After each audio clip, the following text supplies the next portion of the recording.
one's for Abby. I'm going to demonstrate how I dye my signature colorway for yarn, which I call Grackle. And I'm just finishing up spinning the yarn that I'm going to use. It's a 70% BFL, or Blue Face Leicester, mixed with 30% Tussa silk. So it's nice and smooth. I bought this as a roving. I spun it into the singles, and I'm now just plying it. As soon as I get it plied, I'll bring you into the kitchen and we'll start the dye process.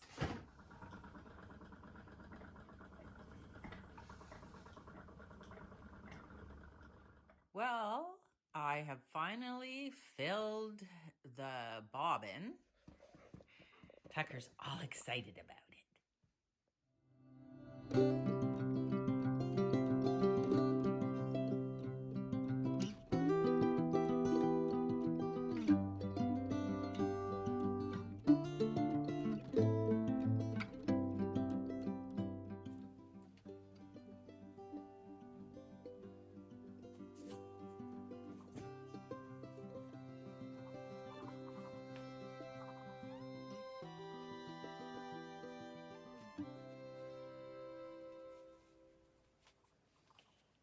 So the first step, I need to know the weight of fiber. 191 grams is our weight of fiber. I'm just going to write it in here on my dye notes worksheet. So the weight of fiber is 191 grams. I'm going to fill out the project or colorway name. So it's what I call Grackle. And I follow the January 14th formula. I used Ashford dyes, so I'll put that in there. I'm using the BFL, which is Blue Face Leicester silk, which is a 70-30 blend, and it is a 2-ply. My depth of shade, I'm going to be doing 1%. So because of that, I need 191 mils of dye. So according to my formula here, I did 1 part of Ashford yellow. So we'll write that, Ashford yellow out of 1%, and that's 1 part. And then I did 1 part of Ashford hot pink at 1%. And then I did 2 parts of Ashford blue. A 1% dye stock solution. Okay, so 191 divided by 4 is 47.75. So part would be 47.75 mils of that, 47.75 mils of that. And then because we did 2 parts of blue, that's going to be 95.5 mils. So the next thing that we need to do is, I already have my 1% stock solutions made up. Get those out, and I'm going to measure out 47.75 mils of the yellow, same of the pink, and then double that for the blue.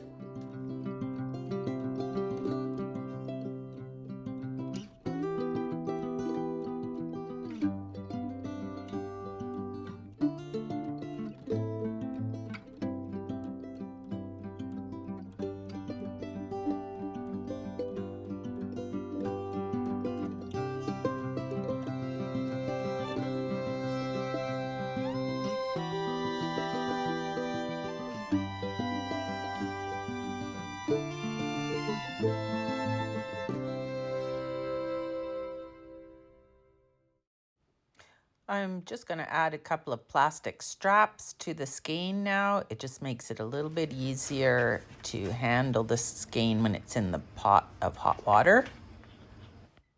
Right now I'm just adding 2 tablespoons of vinegar into the pot of water. And adding the yellow dye, give it a little stir, and unconventionally, I'm just dropping in my dry and twisted skein. I'm slowly bringing the temperature up to no higher than 85 degrees because there's silk in this. After about half an hour of heating, I checked the dye bath and there was still a bit of yellow, so I've just added a little bit more vinegar. Still a bit of yellow, but it's pretty clear. So I'm just going to pick up the skein and just retwist it. And then I'm just placing it against one end of the pot. And I'm going to hold it there with the tongs while I add the hot pink dye. So I'm just going to let it slowly seep over the yarn and just hold it there in place for a few minutes. And then I just sort of let it relax into the pot and it slowly covers most of the skein. It's going to be another half hour or so to exhaust this dye bath, and I let the yarn spread out quite a bit over that time. So you can see it's quite clear now. So it's time to add the next color.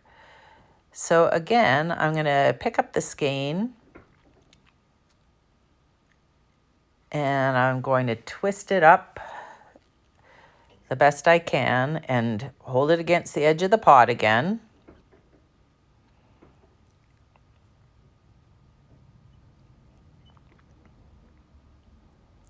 Just hold it there with the tongs and then we're going to pour in the blue dye. And go through the same thing again, just letting it slowly seep over the yarn. I keep my dye bath very shallow for this method, and that's because I intentionally want it to strike different parts of the yarn at different times. So I just let it slowly seep over the entire skein. You can see the bottom side is getting quite colored and there's still quite a bit of the orange and yellow in there. So we just start to move it around a bit. It's a bit of a timing game because you don't want the bath to be too far exhausted before you move it, or you won't have any dye left to cover the rest of the yarn. You just want to move it a little bit, but not agitate it too much. There's still quite a bit of blue in there. You don't want to agitate it too much because you could cause felting. It's looking so pretty already.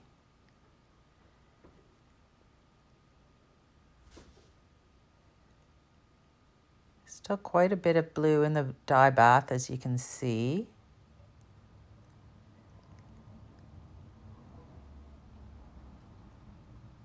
It's already looking just awesome. Let's test it again. Still just a pale blue left in the dye bath. So I'm just going to turn off the burner now, and I'm just going to let it sit and cool down. So this is after about half an hour of cooling down, and you can see the dye bath is completely exhausted.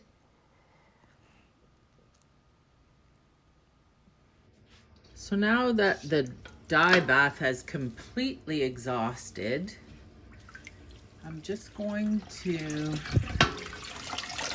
remove the yarn. It's cooled off to a temperature that I can handle. It's still warm. It's still warm, so I don't want to shock the yarn, so the water temperature for the wash is the same temperature that the yarn is at. Pretty close anyway. I'm gonna wash it with Dawn dish soap. I usually buy the one with the duck on it. And we'll just add a little bit. That was maybe a bit too much. We'll see. Yeah, that's good. Let me just rinse the rest off my hands here. There we go.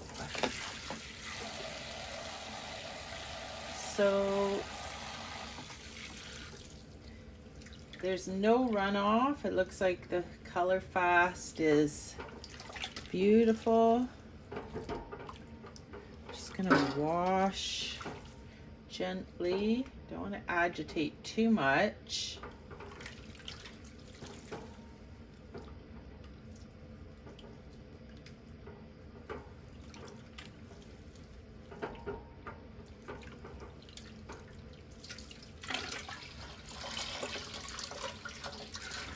Just gently wring it out.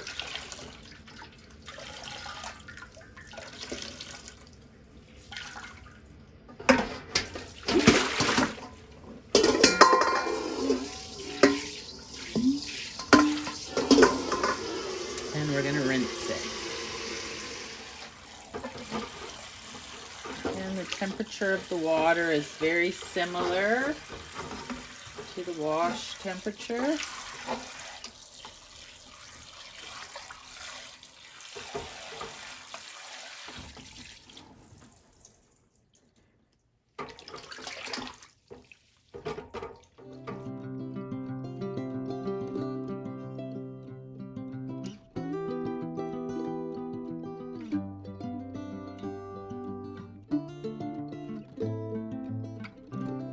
Next thing I'm going to do is wrap the skein in a towel to remove some of the excess moisture.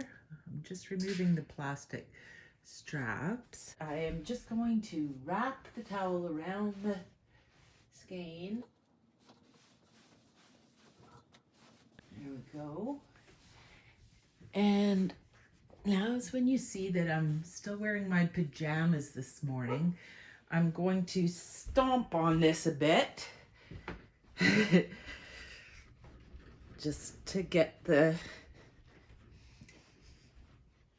excess moisture out of it. Look at that beautiful, beautiful colored skein. Okay, so one last thing that I do, that I put my dog outside because this part scares him. Okay, this is what I call thwacking. So I'm just gonna take the yarn like this. You can just watch.